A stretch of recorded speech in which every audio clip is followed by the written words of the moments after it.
Доброго дня, колеги. Я також по сумісництву інженірінг-лід в компанії ІНТЕЛЕКТ і асистент кафедри електронних обчислювальних машин Інституту ІКТА Національного університету Львівська політехніка. Якщо ви не проти, я проведу лекцію і презентацію на англійській. Мені так простіше, і тема моєї статті також повністю описана на англійській. Це буде матеріал за темою моєї статті, яку я також подав. І якщо ви не проти, можемо починати. Так, будь ласка. Hello, colleagues, again.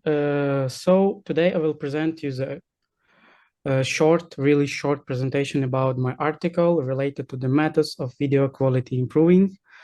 Of course, most of the methods which was proposed are based on AI, but also we will speak a bit about the traditional way how we upscale videos in modern line and why we use it. Also speak about the frame alignment, different architecture, proposed methods. Also, I will include here my research, which was conducted, and some challenges which I was faced, and also proposed solution from me. And of course, there will be conclusion and Q&A session. So let's start first of all about this introduction.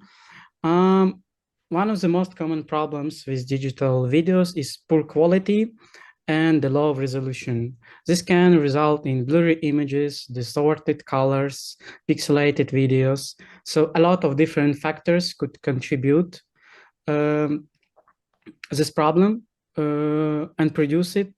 Also, you know that right now we are in the new evolution of different displays when we have like 4K, 8K and even 6K for different AI-based and artificial intelligence systems, like also Vision Pro from company Apple. They need a really big high resolution videos, and despite sometimes our processors can't handle it, or even our hardware can't do, like our hardware sensors, camera sensor cannot produce so big quality. That's how this problem could be addressed, and also there are a lot of different problems could be addressed and fixed by neural networks architectures. Like there is a popular architecture like convolutional neural networks, CNNs, generative adversarial networks, GANs, it's my favorite, recurrent neural networks, URNN. These architectures have demonstrated the ability to generate visually realistic and high-resolution video frames that align seamlessly with original content. Do you see this GIF? I can see your slides. Okay, awesome. As we progress with this presentation, we'll explore these neural networks and also proposed methods, my research, etc. So my ultimate goal is to provide insights into the exciting development and future prospects of visual resolution methods, abbreviation it's a VSR, emphasize its critical role, especially in a modern life with the digital content, etc.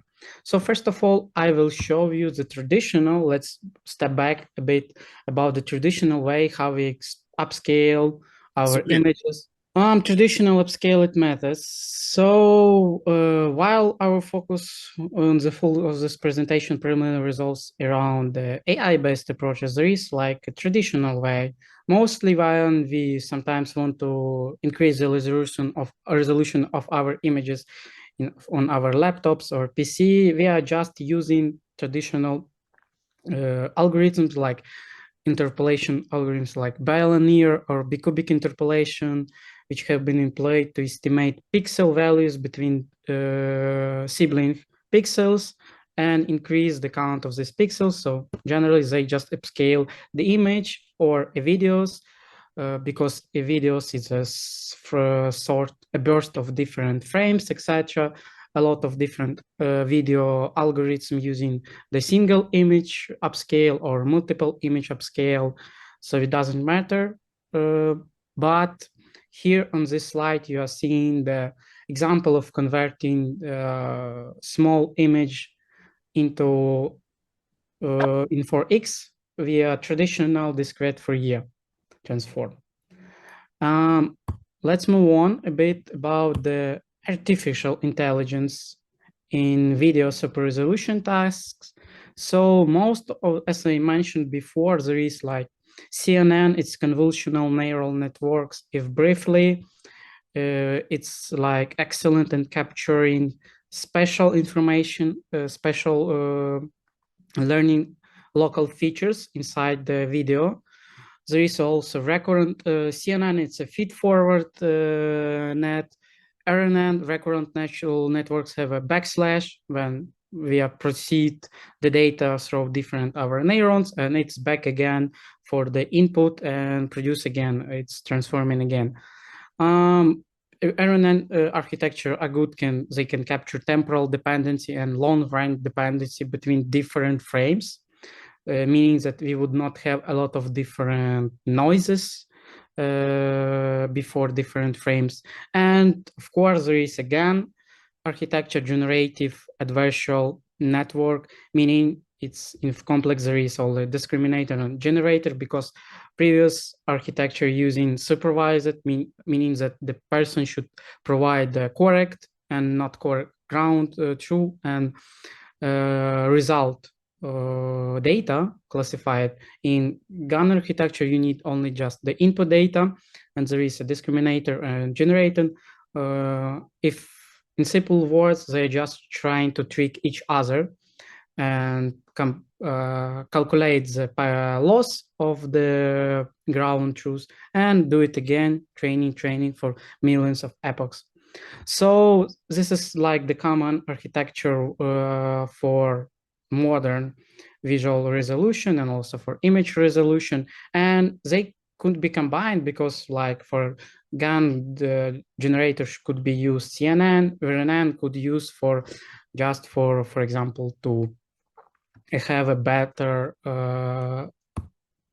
frames between, like this when you will have really smooth image. This is like one of the examples how we scale for, if I'm not mistaken, from 48 pixels to full HD almost.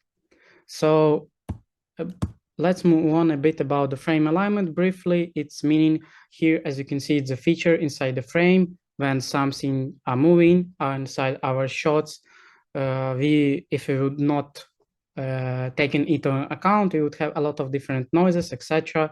Inside our videos. So there is an optical flow estimation and feature matching. Briefly, difference between them is just the involves optical flow involves calculating the motion vectors of pixels between consecutive frames.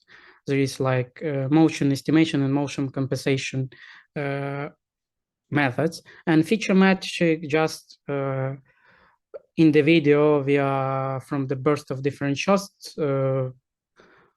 evaluate and find some features and making their better resolution, because we are just comparing and combining several shots. Next, I will real quickly present some of the modern VSR methods which was proposed, because there are a dozen, hundreds of different methods, but I have tested a bunch of them and also created some test set, etc., and categorized them for different perspectives.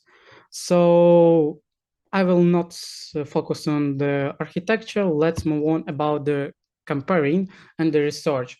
So there was used and pre-trained models with for 3 different test sets for training. It's a REDS, Vimeo, and VIT4.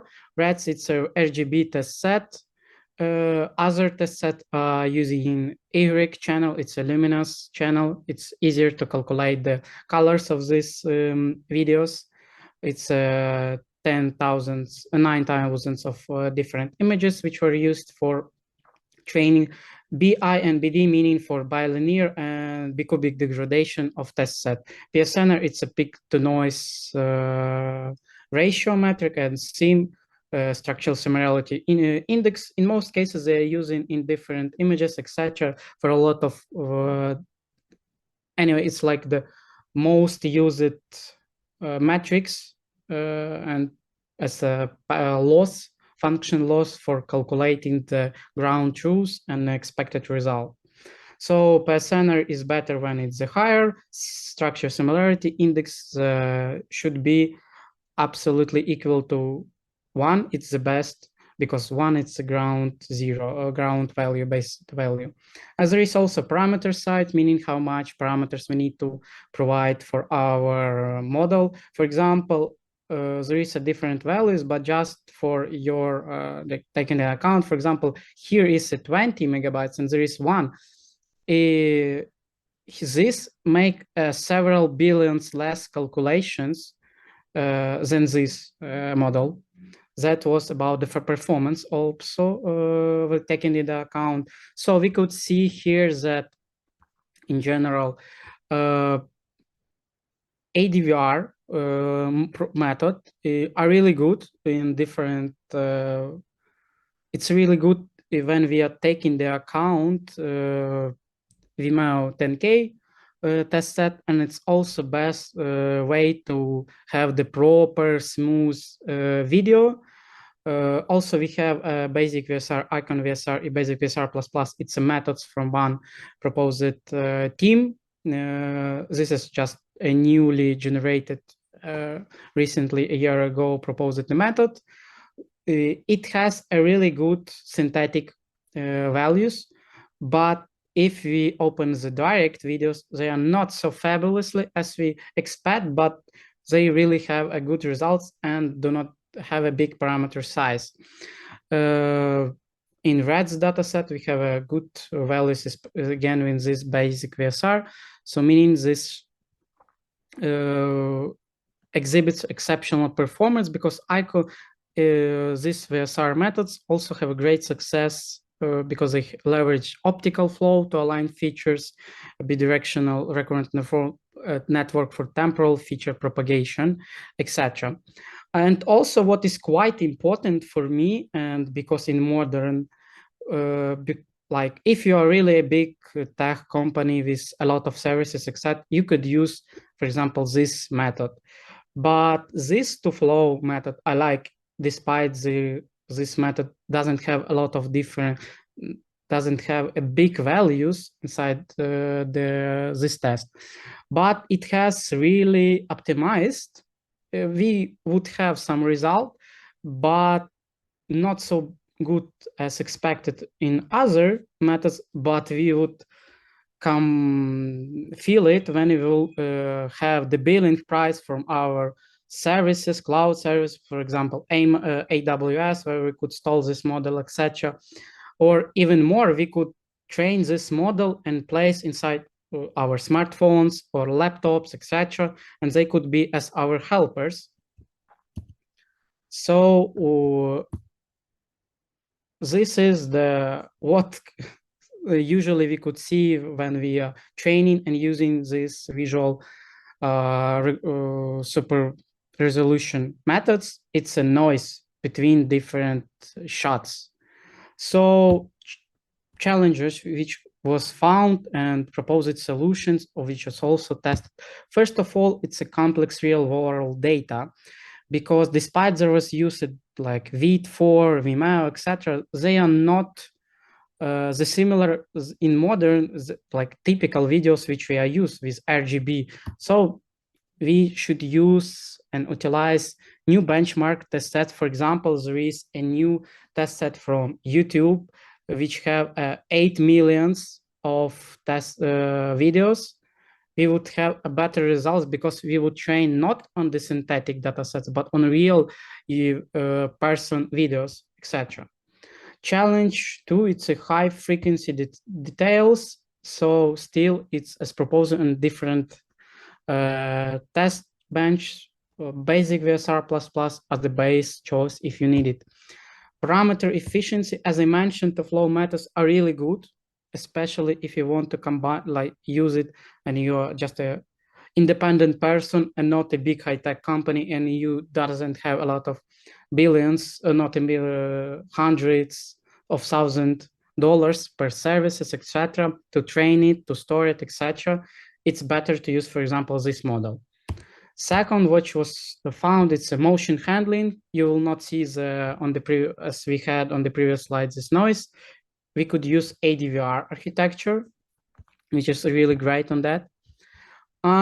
Next one, which was really, it's unsupervised. Most of this and like the modern related different works, if you will read them or check, most of them are working with unsupervised VSR methods.